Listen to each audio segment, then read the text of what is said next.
بسم اللہ الرحمن الرحیم نحمدہ ونصلی علی رسولہ الکریم۔ محترم دوستو بزرگو، اللہ کی ذات بڑی کریم ذات ہے اور اللہ رب العزت اپنے بندوں پر بہت ہی مہربان ہے۔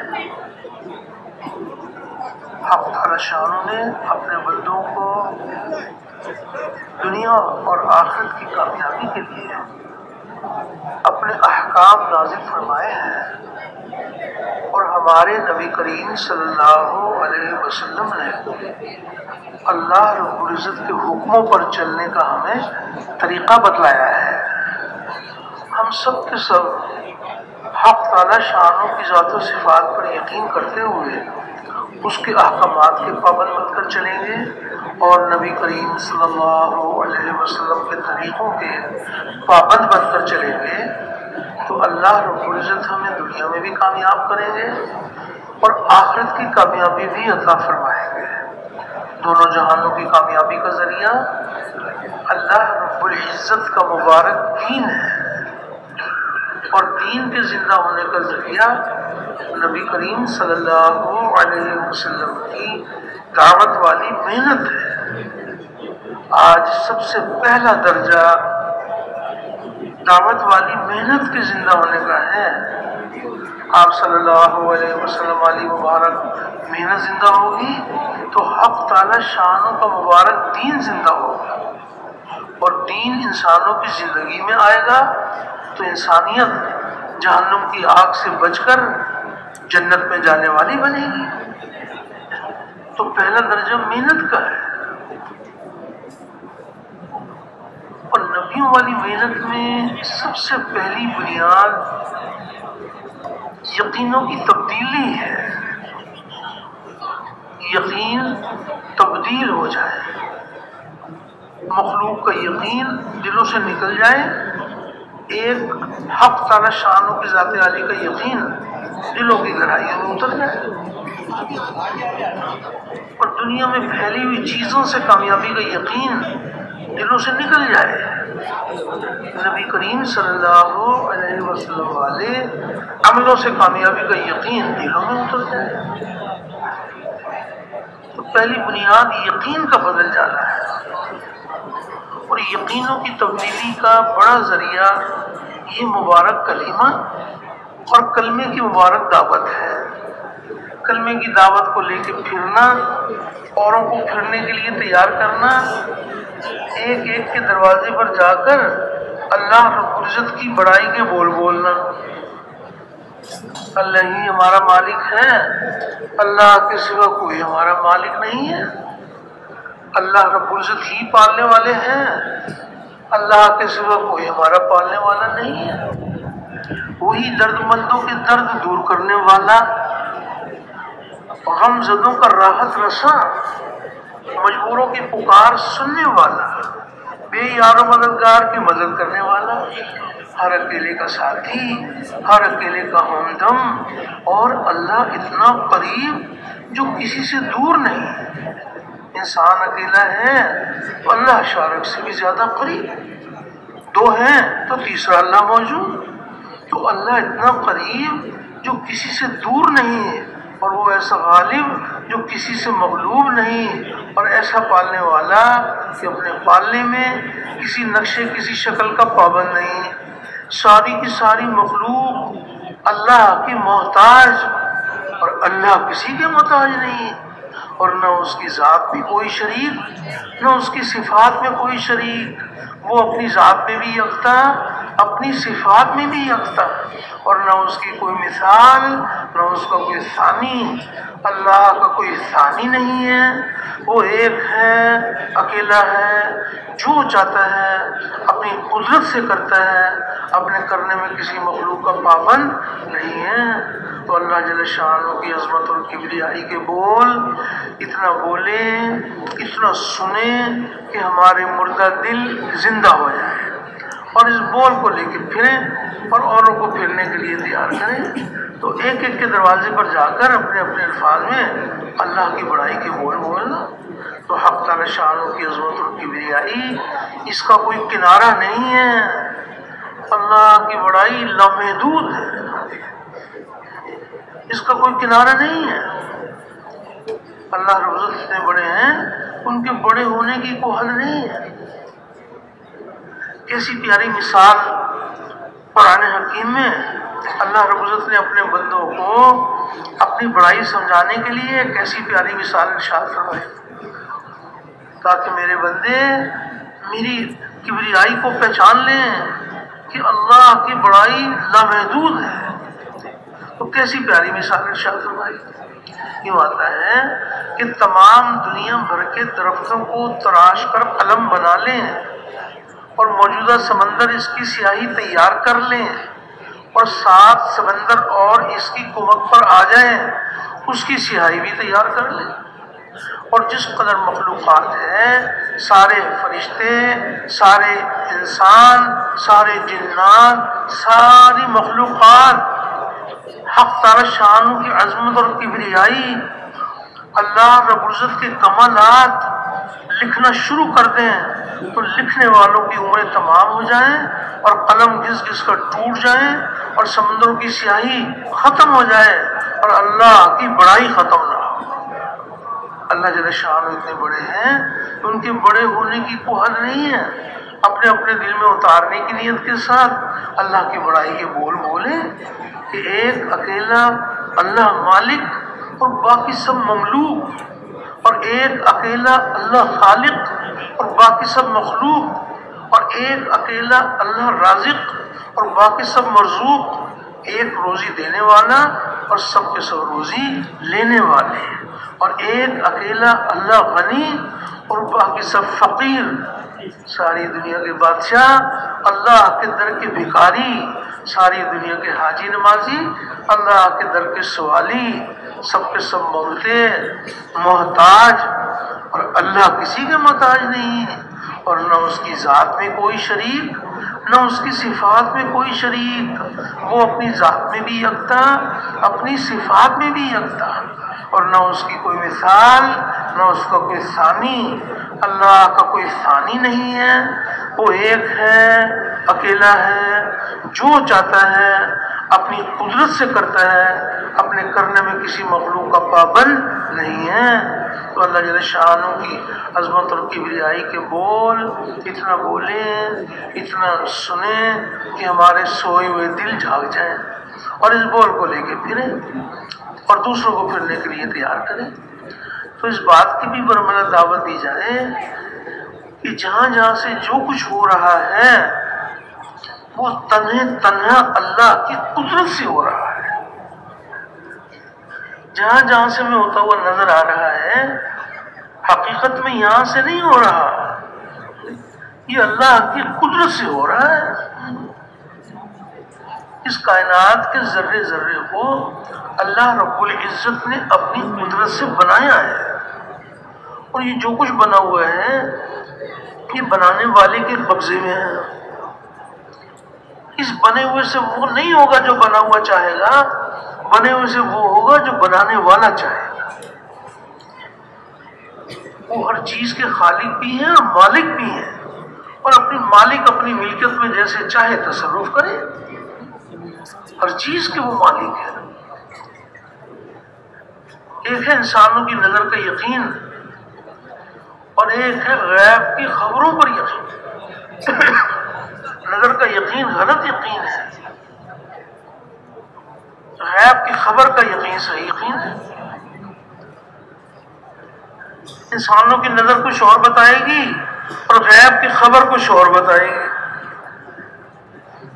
جو غیب کی خبریں بتا رہی ہیں اس پر یقین ہے۔ آنکھ دیکھی پر چلنے کا نام ایمان نہیں ہے، ایمان بالغیب۔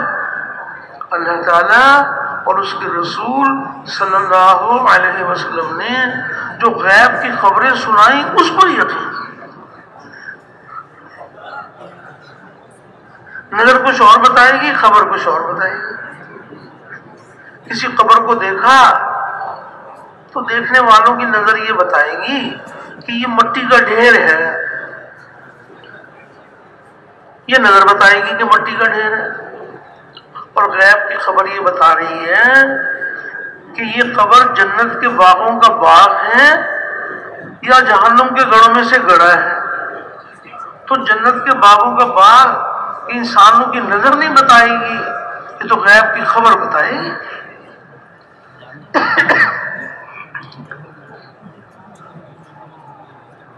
ایمان بالغیب، کیسی کیسی غیب کی خبریں بتائی گئی ہیں. کائنات کے ذرے ذرے پر اللہ رب العزت کا تصرف ہے.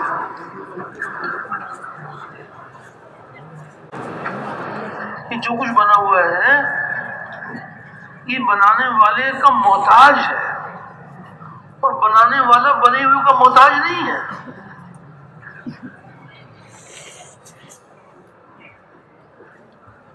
اس یقین کو دل میں اتارنے کے لیے اپنے دل کو نشانہ بنا کر اپنے آپ کو سب کے ساتھ شامل کرتے ہوئے دعوت دینا، اپنی ذات کو حقیر، ضعیف اور کمزور خیال کرتے ہوئے دعوت دینا.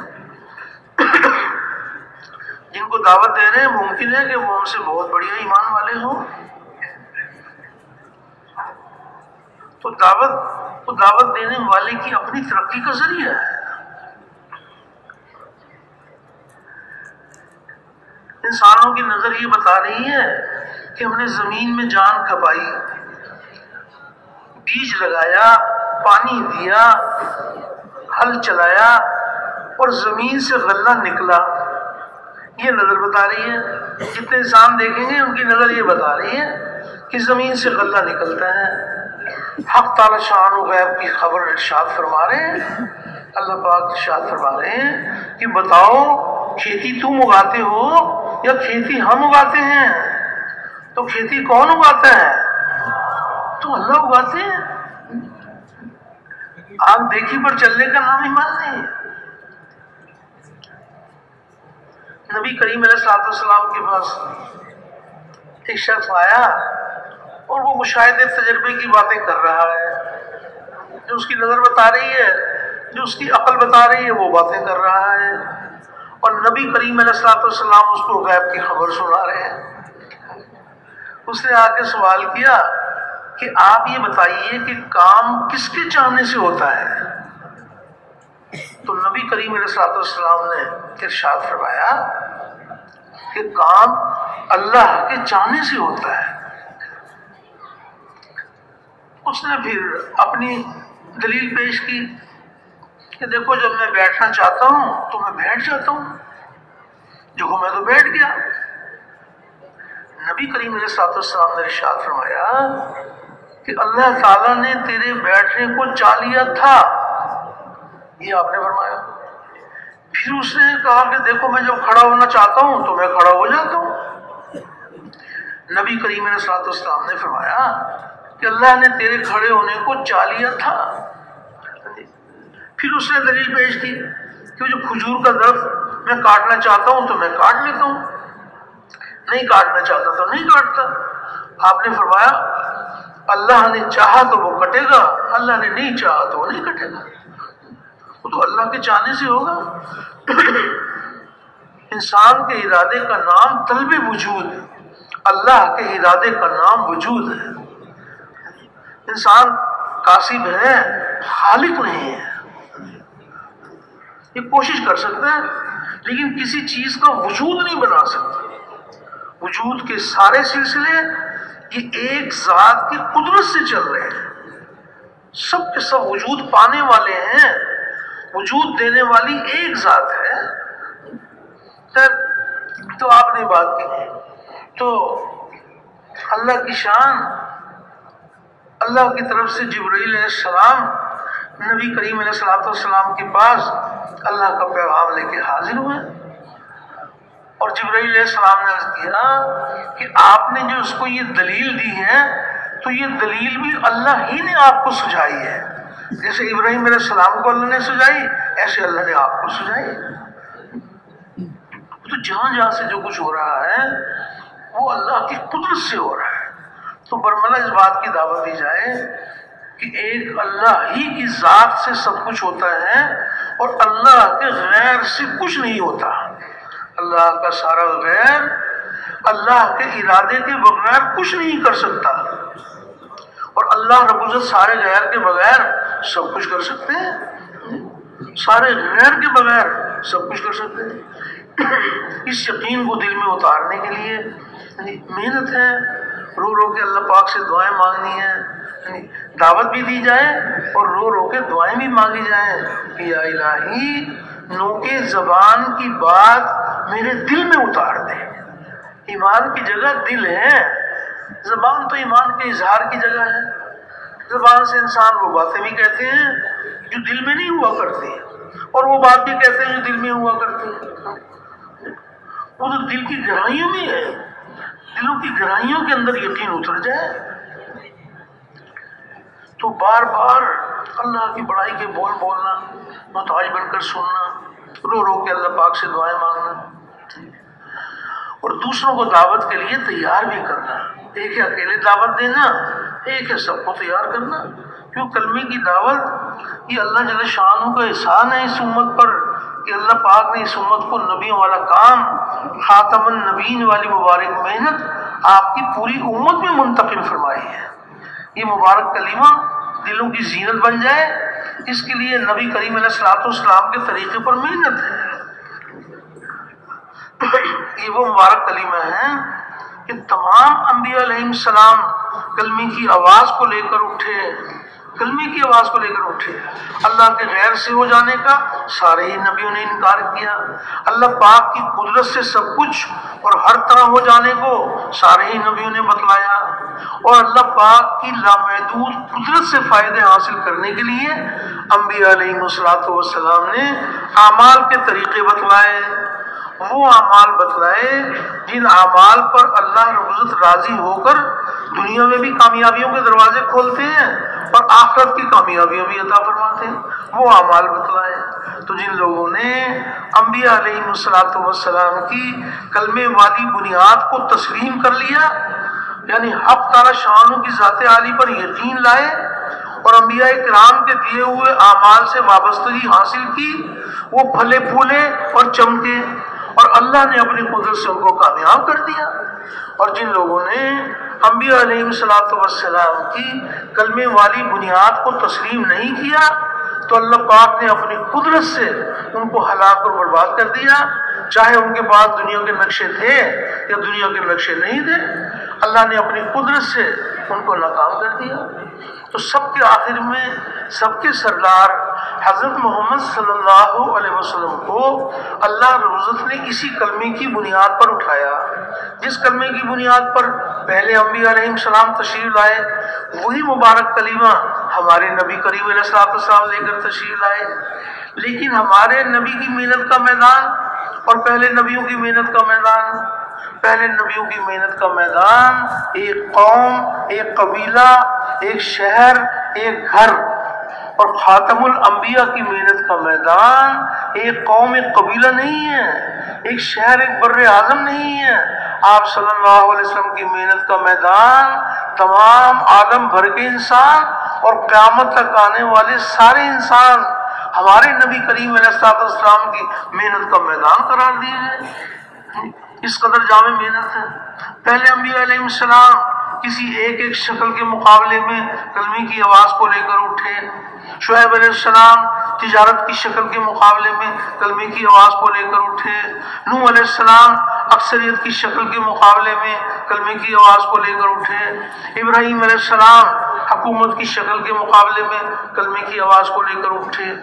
ہمارے نبی کریم علیہ السلام تمام دنیا میں پھیلی ہوئی ساری شکلوں کے مقابلے میں کلمے کی آواز کو لے کر اٹھے۔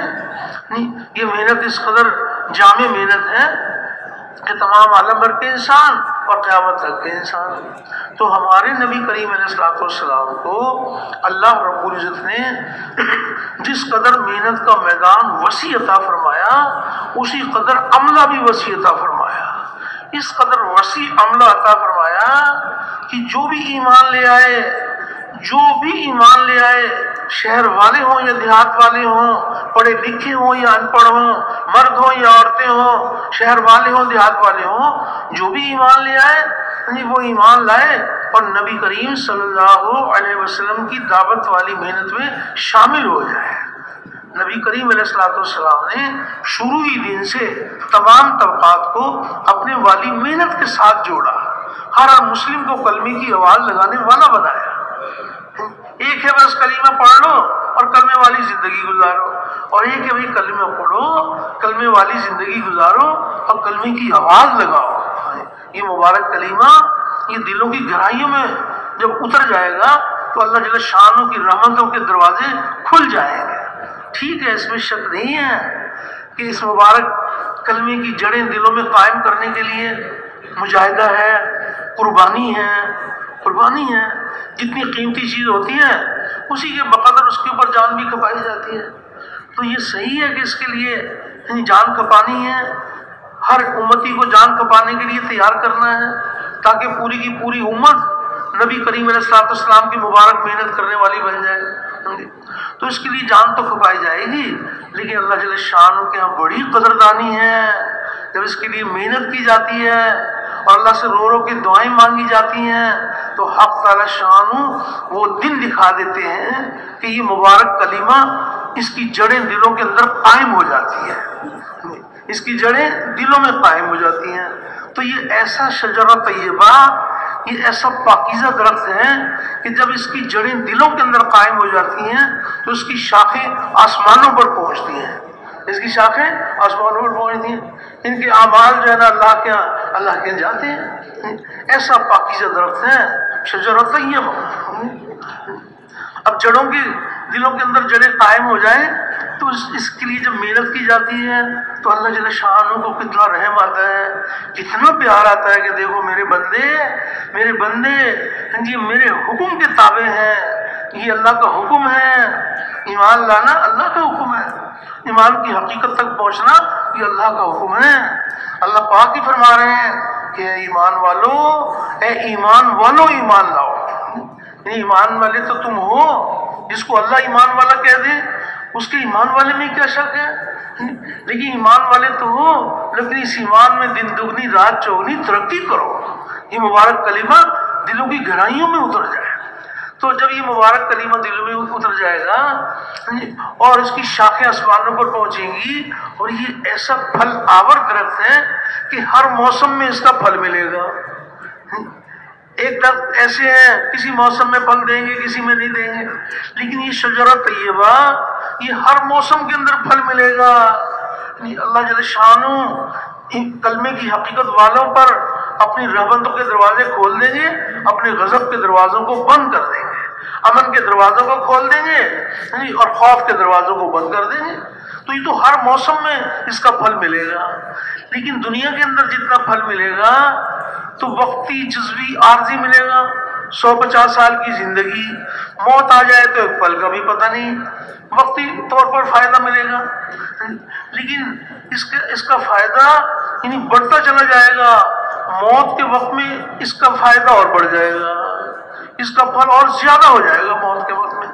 کتنی بڑی بات ہے، یعنی موت کے وقت میں جس کا خاتمہ ایمان پر ہو جائے، کس قدر صاحب نصیب ہیں کہ جن کا خاتمہ ایمان پر ہو جائے۔ تو دلوں کے اندر جب اس کی جڑیں قائم ہوں گی تو موت کے وقت میں اس کا پھل اور زیادہ ہو جائے گا۔ اور ملک الموت کے آنے سے پہلے ہی، ابھی ملک الموت آنے والے ہیں، ابھی ان کی روح نکلنے والی ہے، لیکن ملک الموت کے آنے سے پہلے ہی حق تعالی شانہ ایسا خوشی کا منظر دکھاتے ہیں کہ مرنے والے کا یہ جی چاہتا ہے کہ جلدی سے ملک الموت آ جائے اور میری روح جسم سے جدا ہو جائے، ایسا خوشی کا منظر دکھاتے ہیں۔ یوں آتا ہے کہ جس نے یوں کہا کہ ہمارا پالنے والا اللہ ہے اور وہ موت تک اس کے اوپر جمے رہے کہ اللہ ہی ہمارا پالنے والا ہے، تو ایسے صاحب نصیب خوش قسمت انسانوں پر جب موت کی گھڑی آتی ہے تو ملک الموت سے پہلے ہی اللہ پاک فرشتوں کو نازل فرماتے ہیں اور فرشتے کہتے ہیں کہ کہ تم غم مت کرو اور فکر مت کرو اور خوشخبری سنو ایسی جنت کی جس کا دنیا میں تم سے وعدہ کیا جاتا تھا، اور ہم دنیا میں بھی تمہارے ساتھی تھے۔ یہ بھی فرشتے کہیں گے کہ دنیا میں بھی ہم تمہارے ساتھی تھے اور آخرت میں بھی ہم تمہارے ساتھ رہیں گے۔ اور فرشتے یہ بھی کہتے ہیں کہ اب تمہاری ساری چاہتیں پوری ہوں گی۔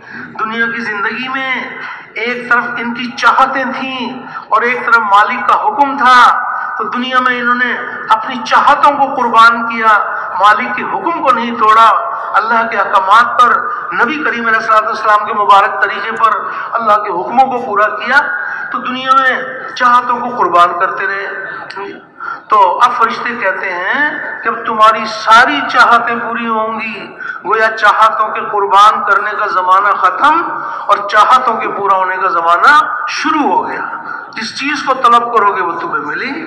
اور فرشتے یہ بھی کہتے ہیں کہ تمہیں یہ بھی معلوم ہے کہ آج تم کس کے مہمان ہو، تو آج اس غفور الرحیم کی طرف سے تمہاری مہمانی ہے۔